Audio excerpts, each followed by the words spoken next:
সাবা মসজিদ বলে আর কি, সাত মসজিদ আমাদের ধানমন্ডিতেও আছে না, সাত মসজিদ রোড না, তো আমাদের এখানে সাবা মসজিদ।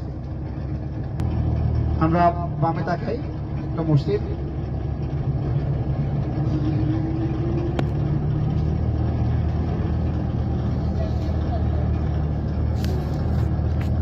আর একটা হচ্ছে এই সাবা মসজিদের এখানে এই যে পিছনে যে পাহাড়টা দেখতে পাচ্ছেন আমরা, এই সাবা মসজিদের এর সাথে একটা বড় রিলেশন আছে আর কি।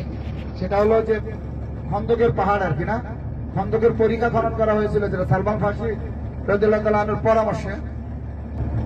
ও আচ্ছা, সামনে আরেকটা মসজিদ আছে ফাতেমাতুজ জোহরা মসজিদ, এটা অবশ্য ওই যে সামনের যে মসজিদটা একটু ছোট্ট দেখা যাচ্ছে, বামে তাকাই, বামে সম্বন্ধে আমার এলেন ছিল না, আজকে জানলাম আর কি। ফাতেমাতুজ জোহরা মসজিদ আমাদের যে সুদক্ষ চালক তার নির্দেশনায় আমরা এটা জানতে পারলাম।